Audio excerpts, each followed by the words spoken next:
Good Friday afternoon. I should try to do like Amy does on Author Talk because she always comes on with a bang. It's Friday. Woo! And I look forward to Friday because it means it's the weekend. And why? I don't know, because I will do the same thing on the weekends that I do Monday through Friday because I'm retired. I'm like, why am I still glad that it's the weekend? I don't know. Anyway, it is Friday. It's a great day. We've already had lots of stuff going on.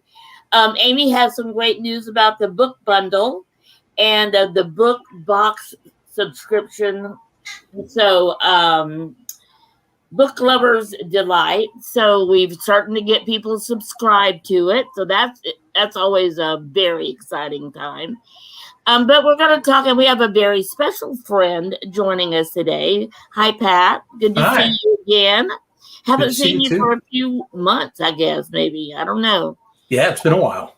And that was on Zoom. The last few times I've seen you have been on Zoom. So good to see you still on a virtual platform. But I don't even know. Have I ever met you in person, Pat? Never. I didn't think so.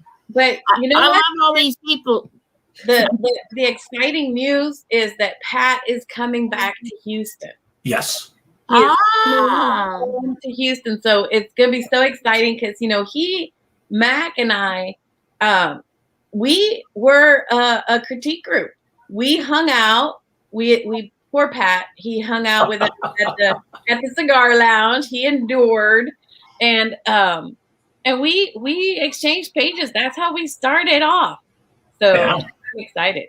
That is very exciting. It's very exciting. I've never been, well, I'm not an author yet, so I have never been part of a critique group other than a few times sitting in and listening to people that were doing the critiquing.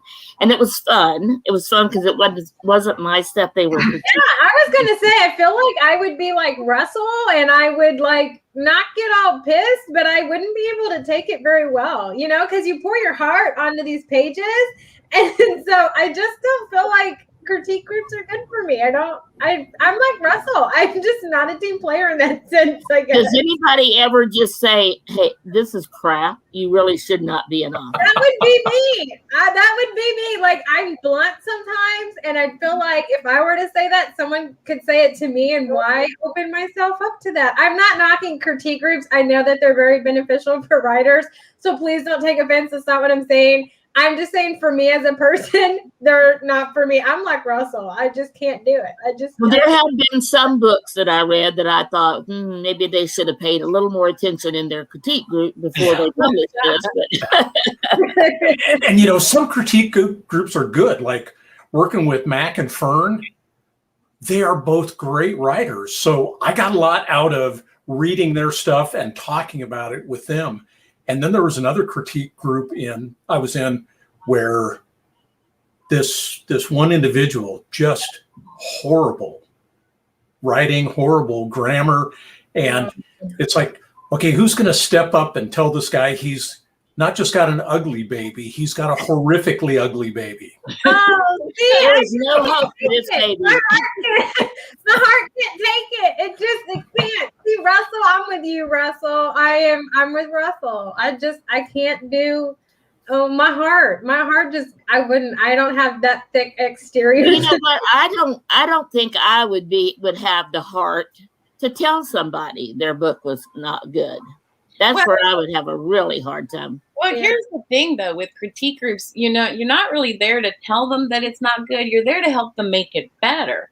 Yeah. So you're really focusing, and there are sometimes that you're like, oh my gosh, there's so much to fix here. But you start with, big things like, the plot and the characters and stuff. And you just kind of, the grammar and stuff can always get fixed by a copy editor. Well, you know what I always think, and I've told people this about you, Fern, that anybody that works with you, whether it's as a critique group or whether you're doing their editing or however, I know that you have a great coach. And so anybody that works with you gets the advantage of your coaching. Don't you think that's true? To To an extent, yeah, because what I'm learning, I pass on. Right, absolutely. That's what I mean. That's what I mean. If you learn something from your coach, then that's why I love having a coach, and I love working with people that have a coach, because you're not just getting the best of two worlds, yours and theirs, but of 3 or 4 worlds, because you're getting all this coaching that you get to share. Do you have a coach, a writing coach or a publishing coach, Pat? Other than Fern, I'd say you no. definitely have one in Fern, that's for sure. And one of the other things is, because we don't like hurting each other's feelings, you have to get to a certain comfort level before you can really be honest with people about their stuff. And you don't have to be brutal, but sometimes it's, I don't remember if it was Mac or Fern, but I had an epiphany at one point where they just said, this is kind of dull. How long does that take to build that relationship? Because I would see that going into a critique group, you're the newbie, and whether it's already established, the new person coming in or whatever. And so you would kind of have to build a consistency. And for me, that just seems like, maybe it's just me, but it seems like that would take months before I would be, open to being well, this just doesn't shine, something like that. I just don't know.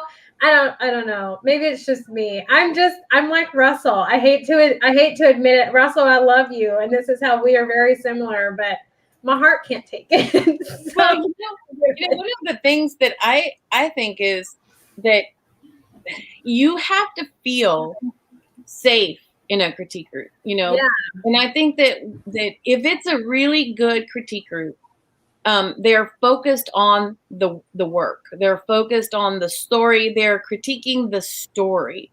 They're not critiquing you. And I think that where you get, situations that are unpleasant is in the critique groups where people start criticizing each other. Mm-hmm. I remember the one time that one guy told me that my book was stupid and he wasn't going to give me any more feedback because an advanced society like that couldn't possibly still believe in God. And I was like, okay, well, that's a personal opinion. That's rude. That's just rude. Nothing to do with my story, That's just being rude. Some people just you never can make happy. They always have to have something negative to say, Mm-hmm. I don't know. That's just, I think they're extremely beneficial. I really do. I just personally, my heart can't take it. I'm just, why don't you like my stuff? Why not? It's so great. I'm the person that would be like that and be like, oh, they don't like me. I don't know. I would take it personally. So it's like that. I just stay away because it would sink in. I'd feel like I sucked as a writer, I don't know. That's just how I would do it. Yeah, I think it's interesting because I've been in good ones and bad ones, but once you find a good group, that it because then you also have the other side of the coin of the groups that tell you how awesome you are. Oh, this is awesome. I just love it. It's wonderful. It's perfect. It's divine. I need them. I need those positive liars in my life to make me feel great. Bring it to me. I know it's all lies, but hey, they make me feel good. It's not necessarily lies because you do have really good sections and you do have to point out, hey, this is really good because you don't want them to accidentally delete stuff that's good. But you can't just do it's awesome, it's perfect, it's wonderful, because then the person gets nothing. I mean, what do you do with that? And then they publish the book like that, and you get all kind of negative reviews. Mm-hmm. Yeah, I could see it. It's just, from a confidence thing. I love those people. I'm like, I know you're lying to me, but I love you for saying it. I don't know. I love those kinds of things. Well, speaking of friends then, and then putting that same spin on it, how do you handle that with a friend? If do you lie to them and say that some idea they have is wonderful or something they're doing? No. I'm the friend that I tell you, but I'm nice about it. I'm like, well, maybe, if they're wearing something, I'm like, well, maybe, that color doesn't go. Why don't we try this one? This one might look good. Or like if they're posting something or whatever, and I'm like, well, hey, I usually send them a message and I'm like, hey, this wording makes my mind go here. And I don't think that's what you intended. If so, hey, more power to you. But that's just how I took it. I'm the blunt friend that people I hate but love at the same time. That's me. I'm just honest. But what about you, Pat? I like people to be very blunt and to the point with me, because sometimes otherwise my ego is so robust, so strong that that gentle criticism doesn't quite penetrate. Okay. So I need stuff like, one of the guys that was one of my readers early on, I'd made a grammatical error. I ended a sentence with an ellipsis, and then I didn't include a period, and he just wrote me this scathing comment back, and it ended with, "My God, do you even speak English?" Oh, like that, but oh man, I can't take that. Oh no, I loved it. I kept it up on my bulletin board just as a reminder that no matter how much praise you get, your feces still stink. So you get motivation. Okay, all right. I got it. I could do that. I liked Jan's thing where she said you do the sandwich method. You put negative remarks between positive. I don't know. I'd not like to stereotype it, but I feel like women are very good at doing that. I know some that are very blunt and they're just like, no, you suck. You shouldn't do this. Switch to something new. But I feel like some of them are just like, oh, honey, no, it's great. We just need to improve in this realm, and then it's going to be wonderful. But it's a great start, I don't know. I felt because like Josh is just blunt. Like I'll ask him a question on the book box, and he's like, "Yeah, no, that sucks. I would not buy that." You're like, "What? Oh my gosh!" And I take it personal, and I'm like, "What?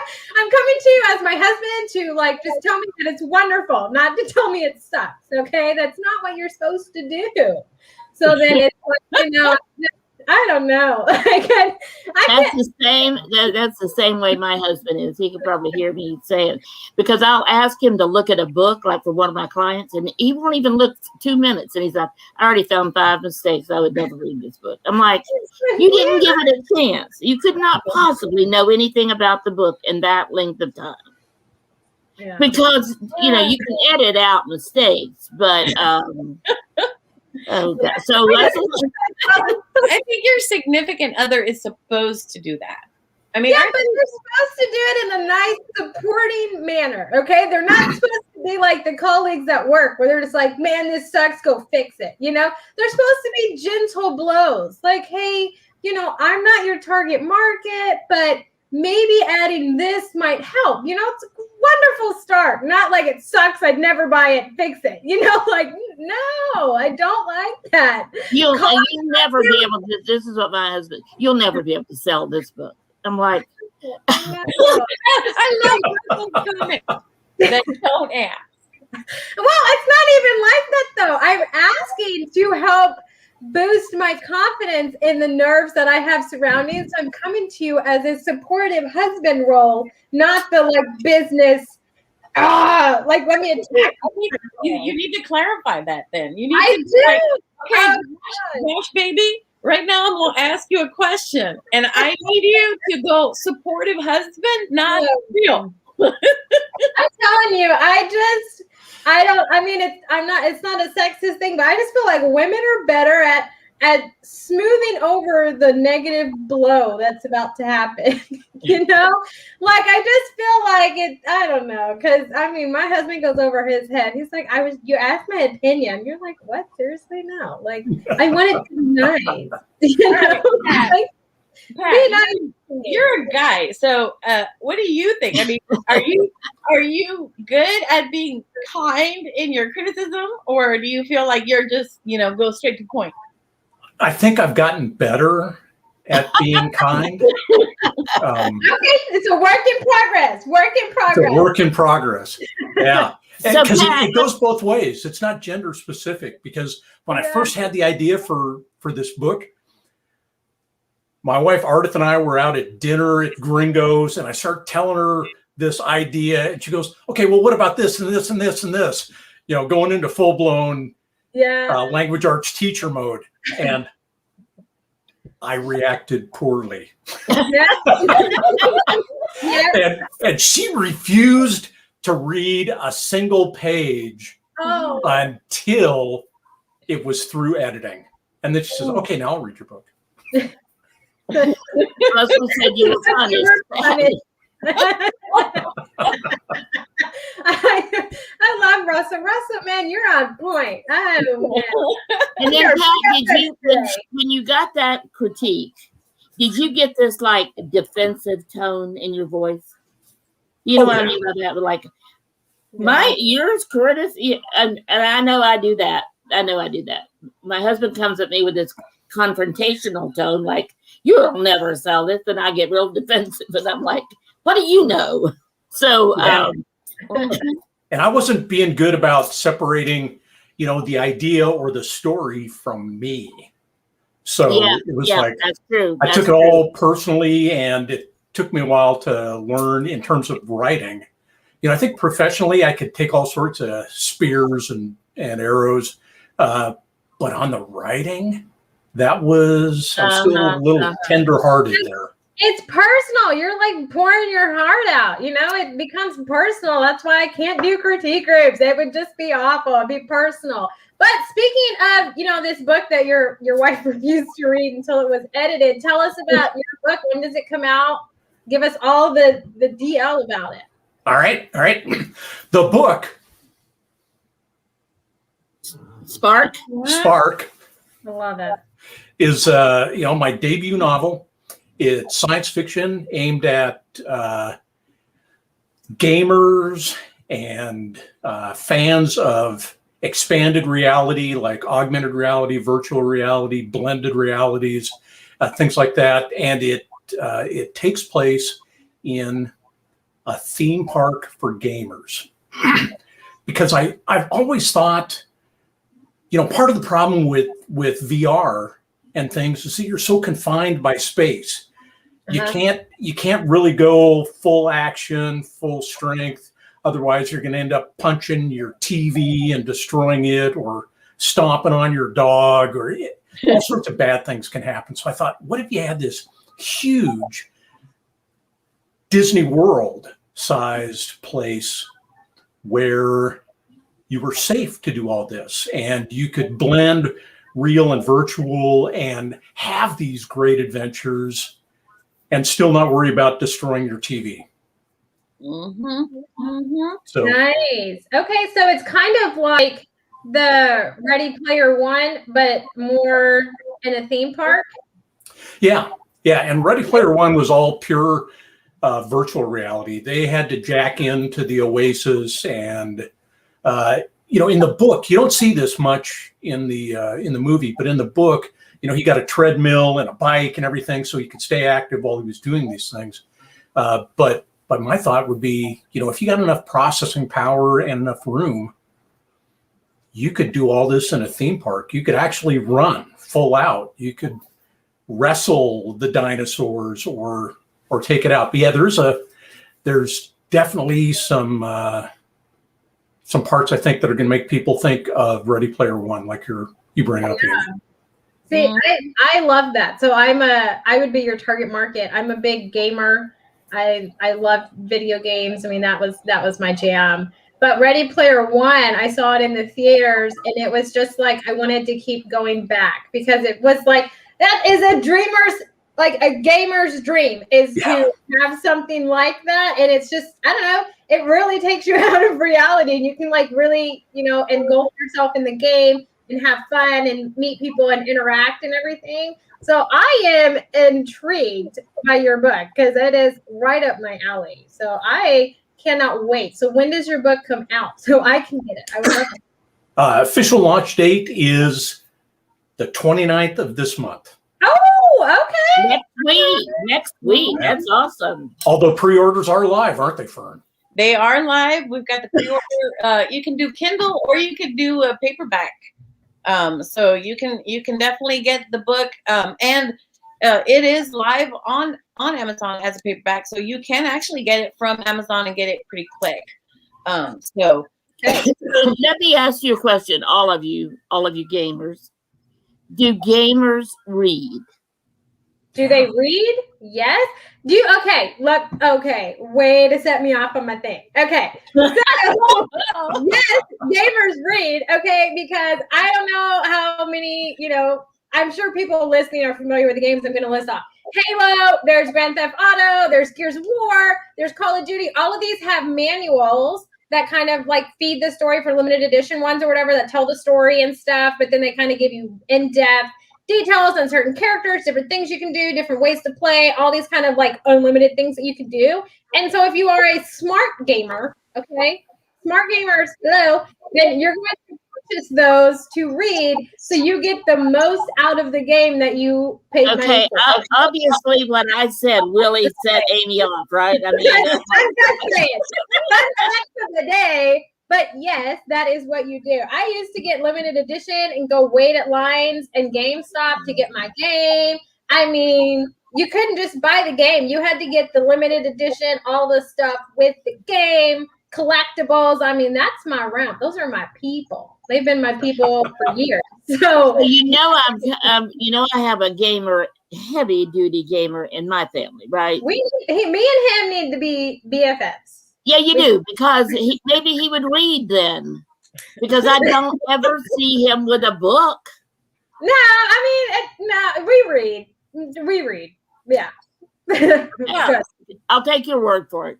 Yeah, Russell, you are just Russell. I play more than Find the Pony, Russell. Oh my goodness. Russell is a gamer. Is Russell a gamer? I don't know. I would not have known that. Go, Russell. I don't even believe it. Russell, you are not a gamer. Power to my gamers. Power to my gamers. I believe you, Russell. Russell likes being out in the open and traveling and being on the beach and climbing mountains. Where do you read? Well, he does read and he does game.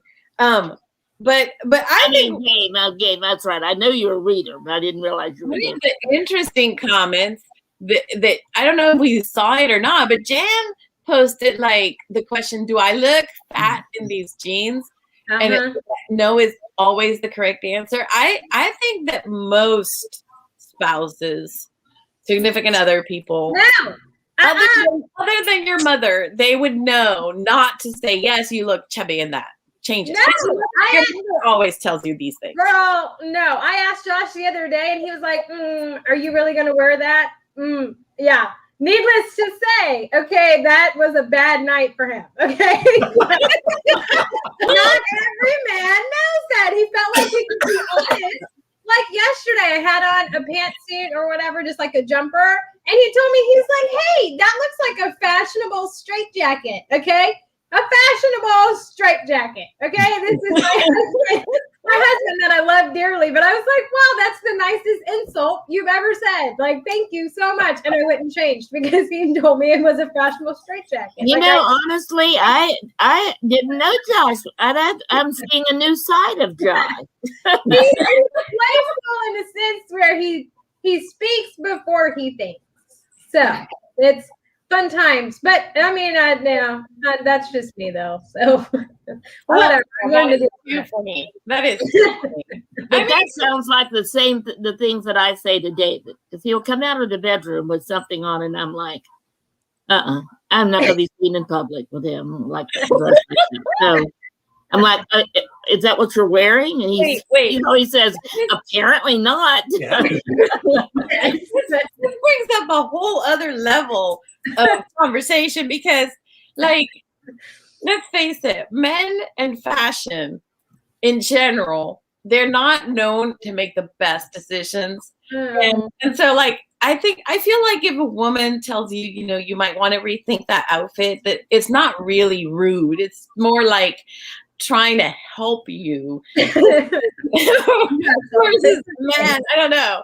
Maybe I'm being a little bit like not good, but I don't know, Pat, have you ever come out of the bedroom and been told to go back in the chain? Oh yeah. Oh yeah. Nope, you're not wearing that to work. Nope, you're not wearing that to dinner. Nope. You're not wearing that to go to Home Depot. Oh, Home Depot. I'm so sorry. Yeah. Okay, I don't care what he wears at Home Depot. Okay, that's he's on his own there. But That's right. I go to Home Depot. I'm with my people. I know what to wear. Your people. All right. I love it. I love it. well, this is definitely a fun day. I love this, Pat. Thank you for joining us today. This is great. So your book is available. The title of the book is Spark. It's available on Amazon. And you will be having your book launch next Saturday, a week from tomorrow. Is that right? That's correct. 7 to 9. And where will people go to be part of that book launch, Fern? Go to Inklings Publishing's Facebook page. We have the event already there, so you can click and say that you are going, or interested. So it'll send you the event reminder. And we will be going live in that event. So it'll be easy for you to find and celebrate with Pat. We're going to have trivia. Pat is coming up with some awesome trivia. I know he's already come up with like a ton of questions, right, Pat? Oh yeah, yeah. Totally. I'm set. I'm ready. Yep. You go, Pat. You look great in that outfit. Hopefully, Yes, I love it. Yes. well, hopefully they'll be a little bit easier than the ones Meg came up with, because like nobody knew the answers to Meg. I know. That was My goodness. Those tough questions. We were over there Googling. Yeah. That was our BFF for that evening. Yeah. Well, Amy has posted a link to Amazon, and Jan is saying, "What should she wear to the launch?" Jan, you can come in your jammies. It's okay. It's And Jan, online. yes, and you don't have to wear pants. Remember, that's the whole big thing going around on social media and I saw it on television. It said, "Are you wearing pants to your event?" So you don't have to. Pants are not required. Yeah, just don't stand up in the middle. Don't stand up. Mascara is required. Russell, yes. Make sure you got your little mascara on. That's for sure. So I love it. I love it. Yeah. But It will be awesome. We're gonna have, and by the way, now we've been posting some like cool info on Inklings about virtual reality and augmented reality, and a lot of these technologies are already in our world, y'all. And so I mean, it's really cool to kind of learn the things that are already being done. I mean, we're sci-fi writers, but some of this is here. It's already in progress. Now, Pat, when are we going to see a theme park? Because I totally want to go. Because after reading your book, I totally want that theme park to be real. Well, we got to get the black grass situated first, and then there's that little bit about getting the real estate. But I am looking for investors, so I've got a few million thrown my way, and we'll start working on that theme park. Elon Musk. We need to connect you to Elon Musk. That man has a lot of money. Maybe I should send him a book. You should. Yes. You never know. You never know, my friend. Yeah. He might go for it because, it might be right up his alley. Yeah. Mm-hmm. Okay, we need to figure out. Okay, now I know who I need to stalk to get. Not that I'm not already stalking the man. The same. He's one of my faves. An amazing guy. Yeah. Are you wearing mascara to your party? I am not. Okay. I may put on a little blush, though. Well, Russell said he's wearing mascara, so Jan wanted to know what he looked like. I can't wait to see it. And Russell, that's because on Author Talk, Fern had posted a meme before Author Talk that said, "I'm dressed." I don't know. It's something like I'm fully dressed when I have my mascara or something on or whatever in the morning. And so Russell took that and ran with it. And he was like, I got my mascara on. So now we just run with it. And so we ask him every Monday, how's his mascara looking? That's cute. I like that. No, I think that he was like, all I need to survive is my coffee and my mascara. Yeah, there you go. Yeah. And he had a field day with that. I mean, he just took that and ran with it. You go, Russell. You do look good in mascara. I ain't gonna tell you now. You look great. I love it. We at Inklings don't require our authors to have to necessarily wear mascara. So it's entirely up to you, Pat, if you want to try it. Maybe a little mascara. Mascara. I like it. I like it. Man, this one has been awesome. This is a great set for the rest of my weekend. This is what it's like when you have author friends, isn't it? I mean, I have never been to anything where we didn't have a great time and everybody was always in a good mood, unless you're in a critique group or something. But when you're you're at a conference, or you're getting together for one of our socials. So tomorrow morning will be the social for the Houston Writers Guild. So, we have a great time. I remember the first few events I went to for authors when I first started working with Rita Mills. I just didn't know that authors had such an amazing time when they got together. And I was really impressed that they were all casual. Nobody had on this really, stiff suit or anything. They were all very casual. And it was just a lot of fun. And so I'm like, I think I found my community. I want to be part of this community where everybody's comfortable. They have a great time. It was just, and one of the things I loved about authors was there was no territorial, aspect.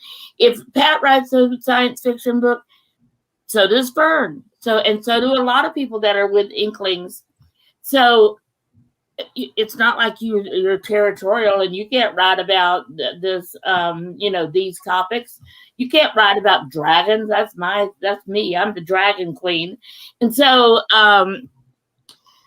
I came from a background in technology companies where, I worked for one company, my husband worked for another, and they brought me in and said, you can't discuss these certain topics at home with your husband. I'm like, my husband doesn't care. And first of all, they already know all this stuff anyway. So there's nothing I could tell him that he doesn't already know. But I just love that authors were so giving and friendly. And you want help with your title? You want help with this? You want to know who I use for an editor? Just sharing stuff. And I love that. That's one of the things, my favorite things about the author community. But I made up my mind. This was 20-something years ago. I'm going to be in part of a author community, even though I'm not an author. So I figured out I could help with the marketing. So anyway, so I love having authors as friends. I think authors make the best friends. So this has been a great Sandy and Friends.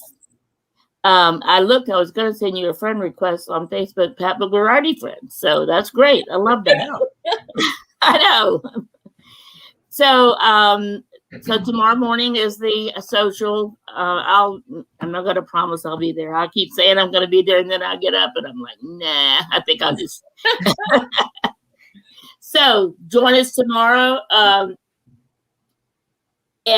Fern. So let's talk about any last things you want to talk about today, Fern. No, I'm very excited to get Pat back into Houston and to get his first book out. Excited to get to read book 2, the continuation coming up. And I'm just enjoying my life. What can I tell you? I know, me too. And I'm glad we're enjoying life together. Mm-hmm. Amy, what's up? What's going on? No, I'm sitting here looking on Amazon at Pat's book because I'm fixing to buy. I am super excited about this book. You guys have no idea. I just let my nerd flag fly there for a minute with my gamerness. But now, I mean, this This has been great. It's been a busy but fun week for me. And so this was a great way to kind of wind it down. And Pat, you're amazing. I don't know if me and you are friends. I'll go look. And if not, we need to be friends. So I'll definitely add you. And I'm about to check out your book. So thanks so much for coming on and just having a friendly conversation with us, because this was fantastic. I loved it. I really enjoyed it. Pat, any last thing you want to say, Pat? Oh, thanks for having me. This was a blast. Look forward to doing it again when book 2 comes out. Yay. We don't have to wait that long. Or is book 2 about ready to come out? No. No.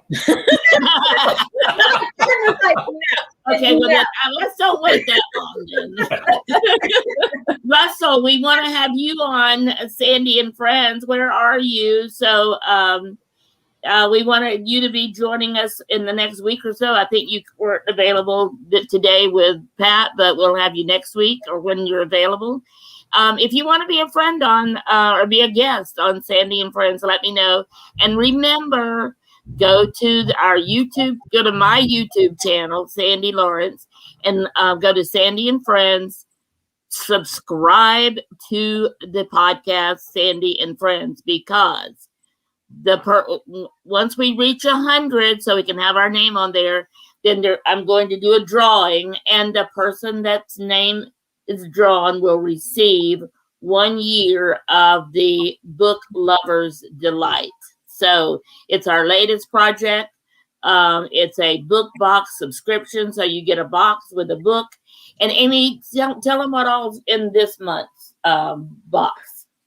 Oh, okay. So this month, or not for this month, for the month of June, which that's right. We decided to call Thrills and Chills for Summer. So we have a suspense thriller book by Meg Hofdahl. I believe I said her last name right.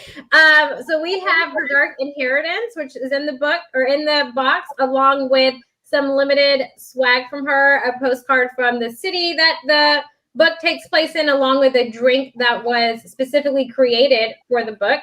We also put in there a Bloody Mary recipe because there are, if you read the description of Her Dark Inheritance, bloody themes kind of throughout. So we threw in that cute little twist on it, and you will get a cocktail glass that you can put either one of these drinks in, along with, a Mary Kay suntan lotion to help you keep the summer burns away. Because if you guys are like us and live in a hot climate like we do in Texas, I mean, it's like 90 to 180% of the year, and so we get burned. So suntan lotion is perfect for the summer kind of vibes. And so we have a couple boxes left before we start shipping them out in June. So if you are interested, go over to bookloversdelight.com and check it out. If you have questions, you guys can email me, Sandy Bird.